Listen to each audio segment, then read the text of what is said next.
All right, let's dive into a story that starts out super simple, right? It's about a shepherd and his sheep, but it escalates and fast into one of the most direct and frankly dangerous claims a person could make in ancient Jerusalem. It's a brilliant use of metaphor that ends with people picking up stones. So that's the real question at the heart of all this, isn't it?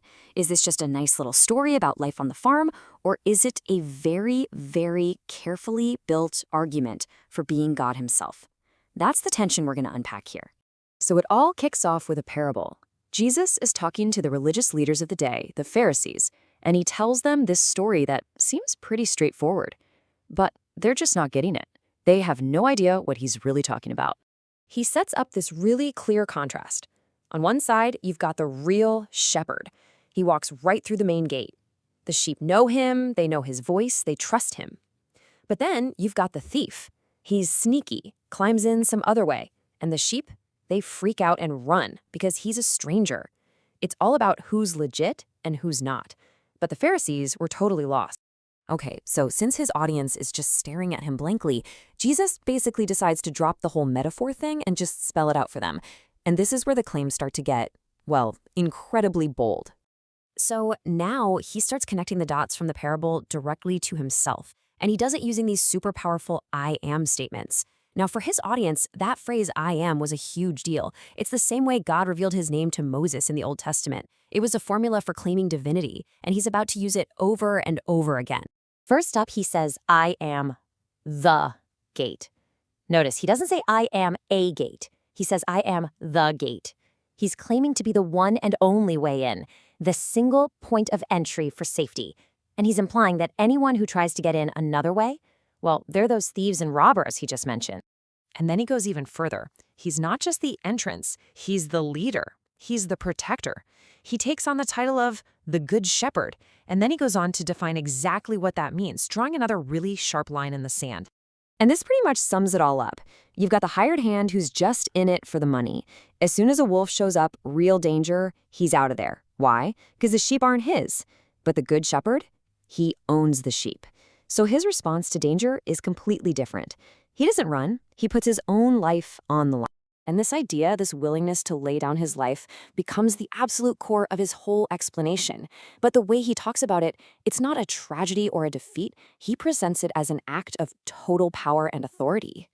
I mean, look at these promises. He's talking about this deep personal connection with his followers, and he's promising to die for them. He even hints at bringing more people into the fold. But those last 2 points, that's where it gets really wild. He says he's choosing to die, and that he has the power all by himself to come back to life. This line is so crucial. He's making it crystal clear that he's not a victim. This isn't something that's just gonna happen to him. It's something he is actively going to do. Claiming to have that kind of power over your own life and death, that's a massive escalation. Okay, so the scene shifts. All this tension that's been bubbling under the surface with these metaphors and claims is about to boil over, right in the middle of the temple in Jerusalem, the most public, most sacred place you could imagine. So the timing and location here are key. It's winter, during the Festival of Dedication, which you probably know as Hanukkah. This festival celebrates the temple being rededicated to God after it had been defiled. So in this supercharged atmosphere celebrating true worship, a debate about true spiritual authority is about to absolutely explode. The crowd has had enough of the riddles. They're done. They corner him and they just come right out with it. Stop stringing us along. If you are the Messiah, just say it. Yes or no. So Jesus basically tells them they haven't been paying attention to his actions, but then he delivers the line that just stops everything cold. He doesn't just say, yep, I'm the Messiah. He says something so much bigger, and for them, so much more shocking. He says, I and the Father are one. And the reaction is not a debate. It's not more questions. It is immediate, pure rage. They literally bend down, pick up stones, and are ready to execute him on the spot. But why? Why that kind of extreme reaction? One word, blasphemy. See, for his audience, when Jesus said, I and the Father are one, they didn't hear him say they had the same goals. They heard him say they had the same essence. They heard a man claiming to be God. And under their law, that was a crime, punishable by death. and they spell it out for him. They say, "We're stoning you for blasphemy because you, a mere man, are claiming to be God." Now, his defense is fascinating. He doesn't back down an inch. Instead, he pivots. He basically says, okay, if you can't handle my words, fine, forget my words for a second. Just look at what I've done. Look at my actions. Let the works be the proof. As you can probably imagine, claims this big don't exactly bring everyone together.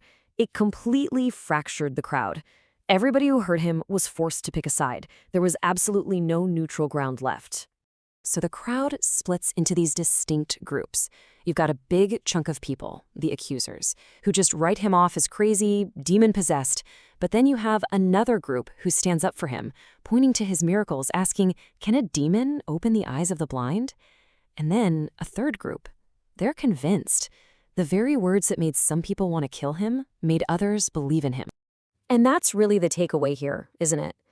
His words, building from that simple story about a shepherd all the way to a claim of being one with God, were meant to be polarizing.